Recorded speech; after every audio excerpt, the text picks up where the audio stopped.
Тәңірі дегеніміз не? Әдетте діндар қазақ аузына Құдай Алла сөзінен бұрын Тәңірі сөзін алады. Ал Тәңірі сөзі Құранда жазылмаған. Сонда Тәңірі деген не? Ол қазақ арасына қайдан келді? Тәңірі бізге ежелгі заманнан жеткен көне архаизмдердің бірі. Ел арасына кең тараған ұғым.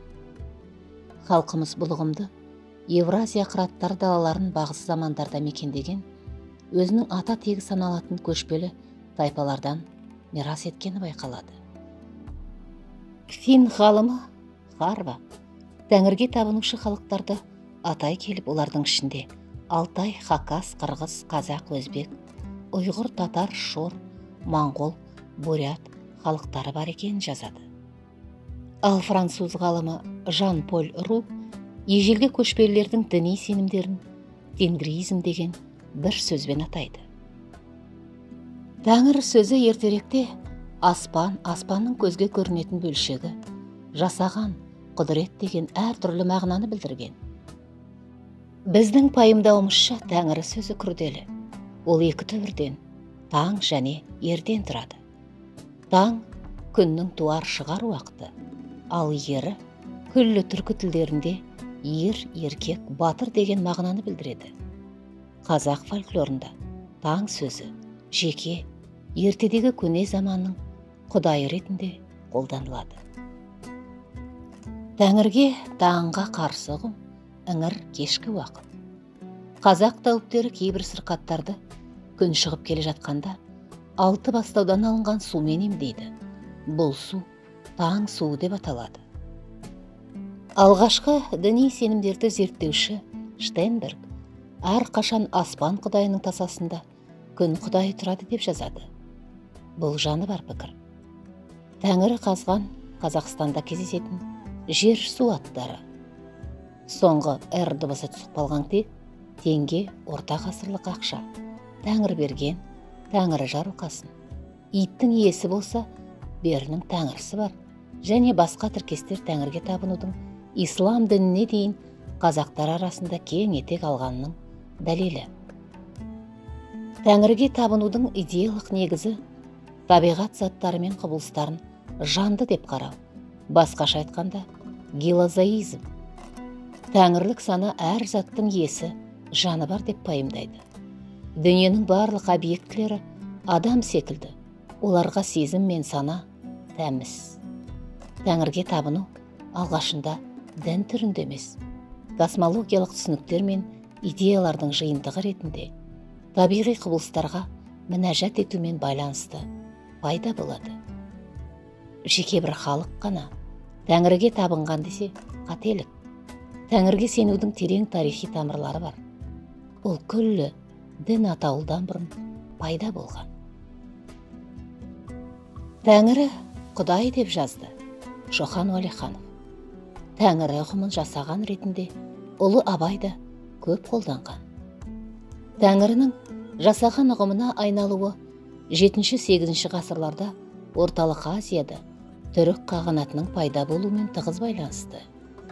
Тәңірі идеясы түрік қағанатының билігін уағыздап дәріптеді. Тәңірі так, Тәңірі де тумыш деп жар салады, күлтегін қаған. Ислам діні тарамай тұрған дәуірдегі даламыздың тайпалары Құдайға бір Тәңірі деген қысқа аятпен жалбарынған екен. 10 ғасырда араб халифасының елшісі Ибн Фадлан Еділ болғарларына жіберіледі. Елші Маңғыстау түбегінің тұрғындары жайында былай деп жазады. Егер оғыздардың біреуінің басы ауырып балтыры сыздаса, басын көкке қаратып, бір Тәңірі деп аспаннан көмек сұрайды. Тағы бір араб саяхатшысы Ал-Мақдиси түркілер иншалла деудің орнына бір Тәңірі деп айтатынын еске алады. Даламыздағы тау тастарға жазылған таңбалар мен суреттерге қарап, көне сенім нанымдардың даму тарихын білуімізге болады. Ертедегі мал өсіруші тайпалар мекен еткен қыратты далаларда таңбалар мен суреттер аз ұшыраспайды. Осы тұрғыдан алғанда Алматы маңындағы Тамғалы, Сайын ашық аспан астындағы көне ғибадатхана десе де болғандай.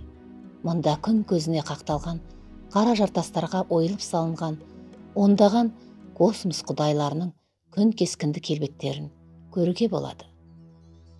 Мамандардың болжамына қарағанда бұлардың көбі қола дәуірінде салынған. Әйтсе де суреттердің иконографиялық және техникалық ерекшеліктері олардың әр кезеңге жататынын дәлелдейді.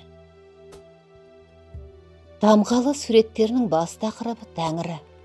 Бұл суреттерден даламызды мекендеген халықтардың көп Құдайға сенгендігі байқалады. Күн бейнелі, ай іспетті, космос құдайлары қаз қатар тізілген. Тамғалының қара тастарын аралап көріп жүргенде, ертедегі сақтардың ана көсемі Тамириданың Құрыш падишаға айтқан лағнеті қайта естілгендей болады. Парсы падишасы Құрыш: қан іздеп келген екенсің, қанға тоярың хақ. Оған массагеттердің тәңірі, құдіретті күнді аузыма алып, ант етемін.